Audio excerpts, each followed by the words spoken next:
नमस्कार, खम्मा गणी, जय श्री कृष्णा। आज हम बातचीत करेंगे वृषभ राशि के बारे में। जुलाई का महीना वृषभ राशि वालों के लिए कैसा रहेगा, इसके बारे में आज हम चर्चा करेंगे। देखिए दोस्तों, 29 जून को आपका राशिपति शुक्र अपनी वृषभ राशि में आ जाएगा और आपकी कुंडली के पहले भाव में शुक्र आ जाएंगे अपनी ही राशि में। तो इस प्रकार शुक्र के आने से एक पंच महापुरुष योग बनता है जिसका नाम है मालव्य योग। मालव्य योग बनने के कारण आपको अपनी जिंदगी के अंदर बहुत ज़्यादा फायदा होने वाला है। सबसे पहली बात कि आपका व्यक्तित्व बढ़ेगा। आपकी बातों में और आपकी व्यक्तित्व में एक आकर्षण पैदा होगा। इस आकर्षण के बल पर आप अपने जीवन के अंदर तरक्की को प्राप्त करेंगे। शास्त्रों में मालव्य योग के बारे में बहुत कुछ बता रखा है। यदि आप किसी आर्ट के क्षेत्र से जुड़े हुए हैं, जैसे पेंटिंग है, ड्राइंग है, म्यूजिक है, सिंगिंग है, इन सभी आर्ट की फील्ड से अगर आप जुड़े हुए हैं तो आपके जीवन में इस फील्ड के अंदर आपको बहुत ज़्यादा लाभ प्राप्त होगा, क्योंकि मालव्य योग इन सब चीज़ों में आपको निपुणता भी देगा और आपकी प्रभावशालीता को भी बढ़ाएगा और आपको प्रसिद्धि भी दिलाएगा। अब देखिए, मालव्य योग ने तो ये सब चीज़ें आपको बता दी।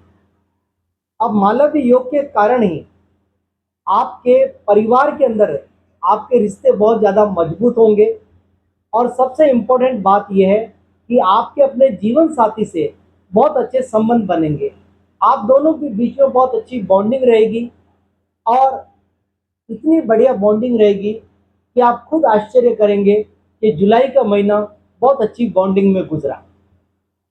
अब आती है यहाँ पर कुछ मुख्य बातें, क्योंकि जब हम जीवन के अंदर कुछ करना चाहते हैं तो हमें धन की आवश्यकता पड़ती है।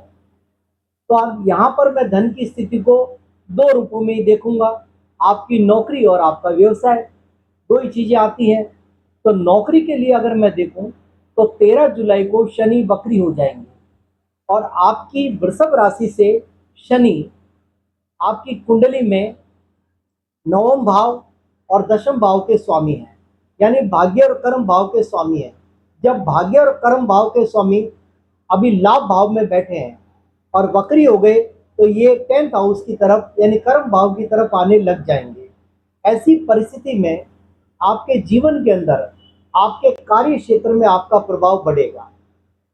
आपके कार्य क्षेत्र में आपको उन्नति मिलेगी। अगर आप अपना जॉब स्विच करना चाहते हैं तो आप इसका डिसीजन ले सकते हैं 13 जुलाई के बाद में। लेकिन आपके व्यापार में तरक्की होती हुई दिखाई देगी। आपके माइंड के अंदर नए नए आइडियाज आएंगे व्यापार को, नौकरी को डेवलप करने के लिए। लेकिन शनि की एक विशेषता ध्यान रखिए कि यदि आप ईमानदारी से अपना कर्म करते हैं तो शनि ग्रह आपको निश्चित रूप से फायदा देंगे। यदि आप अपने कर्मों में बेईमानी करेंगे, चालाकी करेंगे, तो इससे आपको शनि फायदा नहीं देकर के नुकसान देना चालू कर देंगे। तो सबसे महत्वपूर्ण बात है, आपको अपने जीवन में तरक्की करनी है तो ईमानदारी का पालन करें। शनि आपको बहुत ऊंचाइयों तक ले जाना चाहते हैं, तो शनि के साथ में आप चलिए, शनि के थॉट प्रोसेस से चलिए, आपकी तरक्की निश्चित है। व्यापार में आपकी उन्नति होगी, प्रगति होगी। यदि आप विदेशों से व्यापार कर रहे हैं तो 9th हाउस का लॉर्ड होने से शनि आपकी विदेशों से अच्छे संबंध बना देगा और विदेश यात्रा का योग भी बनाएगा, चाहे वो स्टडी पर्पज से हो, चाहे आपके बिजनेस पर्पज से हो। हर पर्पज आपका सॉल्व होता हुआ नजर आता है। अब बात आती है यहाँ पर और कुछ नई बातों की। तो यहाँ पर देखिए, आपको अपने पिता से लाभ मिलेगा। पिताजी से आपको फायदा मिलने के चांसेस बहुत अच्छे बनते हैं। और विद्यार्थी वर्ग है तो आप अपना फोकस अपनी स्टडी पर करिए, आपको बहुत ज़्यादा लाभ मिलेगा। क्योंकि उसका कारण यह है कि अक्सर मैं बोलता हूँ फोकस करने का। फोकस का अर्थ ये होता है कि जब समय अच्छा होता है तो हम जल्दी अपनी स्टडी को ग्रास्प कर लेते हैं।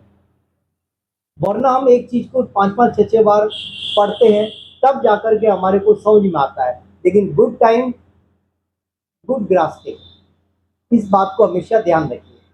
अब देखिए कार्य क्षेत्र में तो आपकी चवन्नी धड़ल्ले से चलेगी और आपको मजे आने लग जाएंगे। लेकिन ये समय जो है आपका नवंबर तक है। नवंबर तक शनि वक्री रहेंगे, तब तक आप अपने कार्य क्षेत्र में उन्नति करिए, प्रगति करिए, विकास करिए। अब यहाँ पर थोड़ी सी बातें और ध्यान देनी है कि इस समय में माता पिता की हेल्थ थोड़ी प्रभावित होगी, तो आपको उनका ध्यान रखना है। और एक और बात, मंगल और केतु का अंगारक योग भी बना हुआ है, तो ऐसी परिस्थिति में आपको थोड़ा अपने उदर के बारे में ध्यान देना है। यानी आपको कोई उदर रोग ना हो, तो आप अपने खान पान पर ध्यान दीजिए।